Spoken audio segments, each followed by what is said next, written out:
What a weekend of rugby. We had everything from the Sharks beating up the Bulls at Sharks Fest, Dragons getting their first win of the season, Bath finishing on top of the table at Christmas again, and we're going to be breaking down all of the big moments right here on All Things Rugby.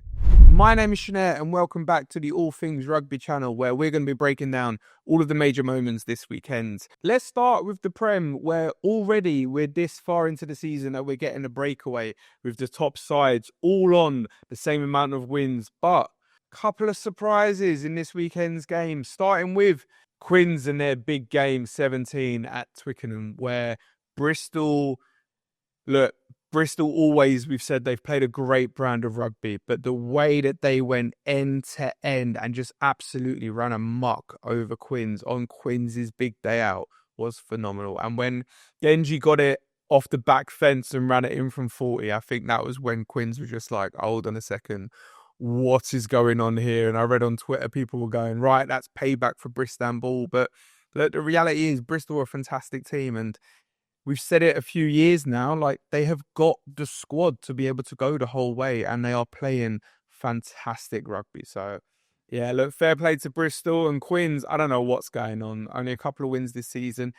One of those wins were against Saracens of all teams, right? But you know, the lack of a real structure and coach there, lack of leadership on the pitch. I know Murley stepped in for captain because Don Brandt's out, but man, we just lacked such big punch. Will Hobson, fair play to him. I think it's his first Premiership start. He's one of the best carriers on the pitch for Quins, and he is, you know, as spring chicken as they come. So yeah, lots of work to do for Quins, but fair play to Bristol. Speaking of Surreys, they were within minutes of getting a win at home against Exeter, but Exeter, you know, they've probably been the surprise package of the season. I think they're like 20 points better off this year than they were last year, and Rob Baxter has got them firing on all fronts, and even a yellow card to Hooper during the game wasn't enough to give Saracens an advantage. And when Henry Slade ran it in at the last minute, we were just like, what is happening? I don't think Exeter have got a win at Sarries probably since the year they won it. So look, fair play to Exeter. They're second in the table, but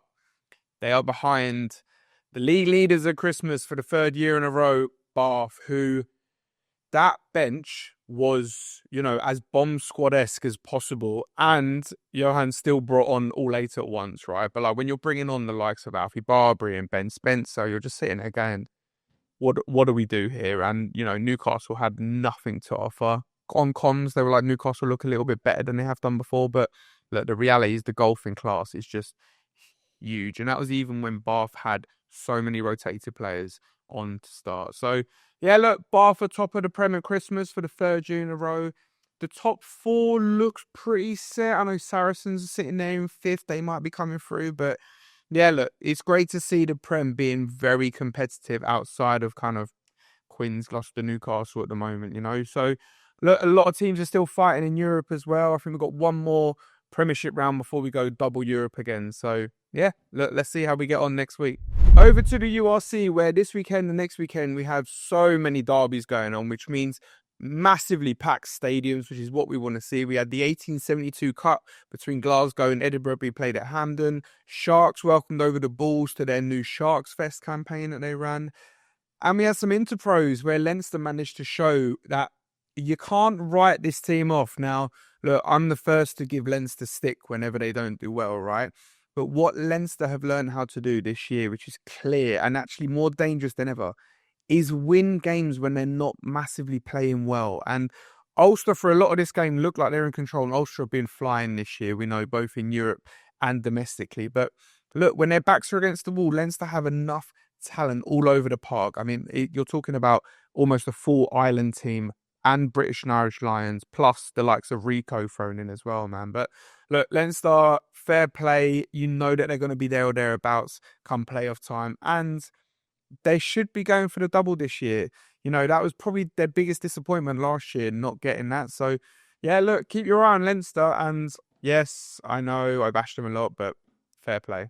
The Vodacom Bulls went over to their little sisters, or big brothers, should we now say, Sharks in Durban. Sharks put on Shark Fest, where they converted one of the stands to a full party stand, and it was an absolute party atmosphere in Durban with a fantastic win. They kept the Bulls tryless with just Pollard knocking over some points from penalties. But look, the Sharks on paper, one of the best teams, full of Springboks, full of experience, full of talent, and we want to see them put it together. And this week they did. So fair play to the Sharks. And the big one, the mighty team from Gwent on comms, they were called the Gwent All Blacks. The Drags got their first win of the season. Up the Drags in a fantastic win against Connacht. And it just caught not only us as fans, but it caught Connacht by surprise. They were running in tries time and time. Rio Dyer looked like a world-class winger when he broke down the wing. So, look, fair play for the Drags. A little bit of competition at the bottom. It is still them and Ospreys down the bottom of the table, but that's a great win from the Welsh side. In the top 14 this week, we're starting to get a little bit of a breakaway at the top of the table with the likes of Toulouse and Pau scoring for fun and running away at the top. But Bordeaux put on a fantastic performance against Toulon. And Bordeaux, again, they're one of them teams that the squad is big enough and good enough to try and compete on both fronts. And they no doubt will have ambitions to do a double this year. In the Paris derby, we had Stade and Racing go for a 20-all draw, which was a back and forward game. If you haven't watched the highlights, get over to allthingsrugby.com and check those out.